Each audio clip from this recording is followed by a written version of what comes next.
Hello once again, Maize and Blue fans. So the season is over. As always, like, share, subscribe to my page.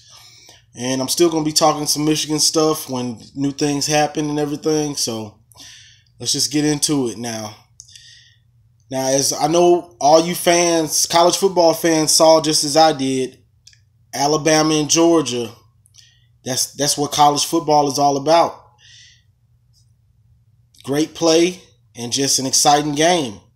Shout out to Bama. I mean, you can hate him, but you can't knock him for what Nick Saban has built. He's got a roster full of 5-star, 4-stars, and they're all ready to play.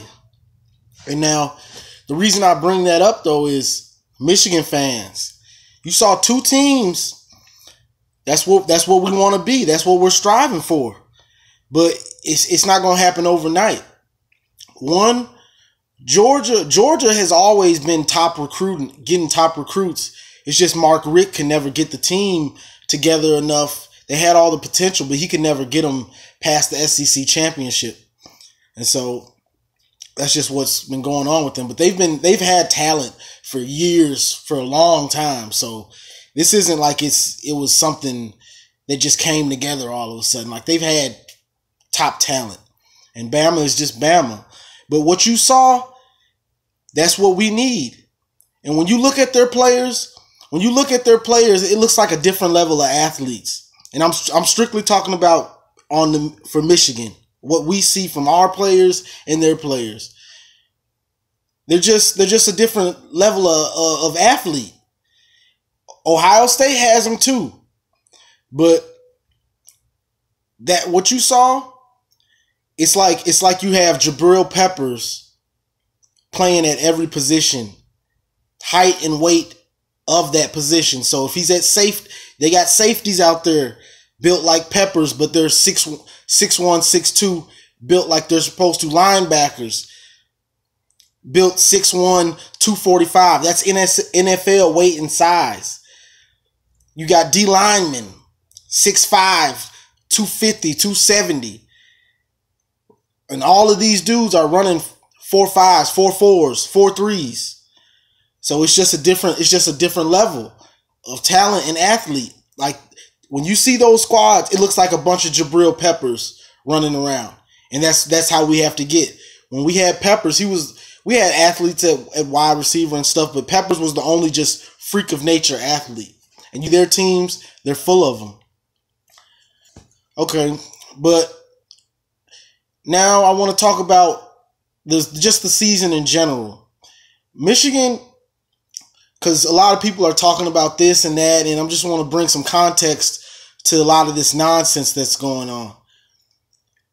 Michigan had the season they were basically supposed to have for the most part, and I'm gonna explain why. We were one of the youngest teams in the country. We lost so many seniors on both sides of the ball. We had one returning starter on defense, but we had a couple more that had played. But it was just a big drop off when you lose all those seniors. Like, it changes the way your team will play. The only way you can get around losing all those seniors is if you have a top quarterback that has the reins of the offense and he knows what he's doing. Almost like a Baker Mayfield. If you have like a Baker Mayfield, you can have a young team because he's gonna bring those young players up to his level, and he's gonna bring the level of play up from those young players. And we just didn't have that. But we were all optimistic because if we had a QB, there's no telling where we could have went this year. Like, we probably would have been in the Big Ten championship or something if we had a QB. But we all saw Wilton Speight collapse out there, John O'Corn, and then Brandon Peters. Like, we had some of the worst play, if not the worst play, from any top 5 conference team. So that's just what led to our season in general. But let's not act like we don't know what we have. Like, we have a team that we just need a quarterback. So you can listen to people on ESPN and fans of other teams and Penn State fans and Michigan State fans and all of them. You can listen to them and don't buy into all that talk. This is why. The last 2 years, Ohio State has escaped. Michigan State, we beat y'all last year. Penn State, we crushed y'all last year. Y'all beat us this year. We dominated y'all from the jump last year. As soon as they kicked off, we were kicking y'all butt. So let's not act like oh we just don't win. We just don't win. Like we're right there. We're right there. Like we won't have a team like Georgia or those teams that are just stacked full of talent. But we have enough to take the Big Ten. We just need to get solid quarterback play. That's all we're missing, and some solid O-line play. But if you have a good quarterback, it'll mask a lot. And that leads me to my last point and last real topic is, did you see in the championship game, and this is something Harbaugh has to learn because he's stubborn about his QBs, and I had to take my hat off to Nick Saban because it took some guts, and I've always said this from day one. If the QB is not playing well in college, and you know he's not going to win that game for you, get him out. Don't waste time and I'm sticking with my guy. I wanted to. No, there's 40, 50 other players on the team, and if it's a close game and he's losing it for you, there's too many other players on a football team to go down because you want to stick with your starter. And it reminds me LSU and Alabama, what, 6 years ago when LSU had played Bama, and I want to say Jefferson was playing horrible, and Les Miles just refused to put in the backup, and they end up losing the game like 13-0 or 17-0. Like, why are you sticking with this guy? He can't throw. Jalen Hurts, he can't throw. So as Michigan fans, we see the same thing. If you can have a great team, but if you don't have that QB, it's gonna make your team lackluster. So when I saw that, like he was playing like JT Barrett almost. Jalen Hurts was. He was just a running back. He couldn't throw on that defense. Then you get a QB, put in the QB that can throw. Trust that you have developed your younger player and he knows what to do. You trained him enough to be ready to step in, and he comes in the biggest game. He hasn't played any meaningful snaps. He hasn't played any meaningful snaps. Like if you get in a blowout, that's not a meaningful snap. This dude comes in and wins the championship for him. Like that's the difference between pros and college. In the NFL, you just ride and die with your starter. Like he can play horrible. It's you like never see it. You're never going to see them take him out for the backup because it's too big of a drop off. College, it's not the same. You've recruited these players and you know what they have. If he's that garbage to where you don't want to put him in the game, why is he on the team? Why does he have a scholarship? So I was getting frustrated with that all year with Harbaugh because it was crucial games, and I felt like Brandon Peters should have been in the game sooner. Like if your QB is not playing well, he has to have thick enough skin to know you coming out because you're not playing good enough. And there's too much on the line in college when you're trying to make it to the playoff. There's too much on the line. Like you can only lose one game, maybe two. And that's if your conference, the other teams in your conference are losing. So there's just too much to lose. Like if you're playing horrible in a crucial game or any game, get him out of there. Don't ride with him. What are you riding with him for? Get him out. But you have to have those other dudes ready to play. You recruited them for a reason. Trust in them. And that's going to get you other recruits.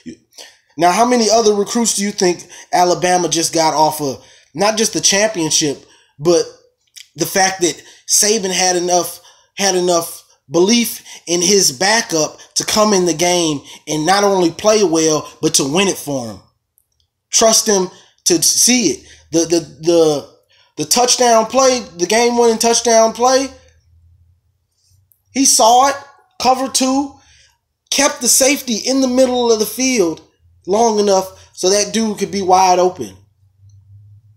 And that's just coaching. He's ready to play. And a player being ready for when his time comes to get in the game. Now he's probably the starter. I mean, why would you put Hurts back in? But I don't want to talk Bama like that. It was just really, I just really wanted to get that point across that that's one thing Harbaugh has to learn is to not be stubborn with those QBs when they're playing bad. Like you don't be stubborn with them because this is college. This is not the NFL where it's a huge drop off and you just put dudes in when someone gets injured. No, this is college. If he's playing bad or he's rattled and he's just not cutting it, get him out of there before it's too late and let somebody else have a chance to keep this, what we're trying to get done, keep it going. Because there's just too many dudes on a football team to let one dude bring it down because he's just playing horrible. And that's Jalen Hurts. That's just what it is. And we've seen it all year with Michigan.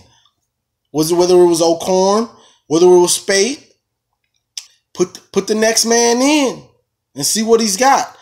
Me personally, as a Michigan fan, I wanted to see what Alex Malzahn had. Why not? He's been on the team for, 4 years? See what he has. Don't let him rot on the bench while we got a garbage man out here in O'Korn. No, don't do that. If he's playing that bad, put in the next man. He can't play any worse. That's my thing. If you got a QB playing that bad, he can't play any worse. But that's one thing though. And this is, I know I said that was my last point, but I got one more. This is my thing with I know we've got I can't remember the young dude's name that's coming in this year, but he's kind of a dual threat. And I'd like to see us go to a dual threat because just like with Bama or OSU or even Clemson, even when they're playing a great defense and they can't throw, they can at least run with the quarterback and get something going, get some type of movement in the offense or something. But like what we're dealing with now, we're trying to get pocket passers, and they can't really run. They can just throw, and they can't even throw good. So it's just like we're done. We're gonna get nothing from the quarterback. No running yards, no passing yards.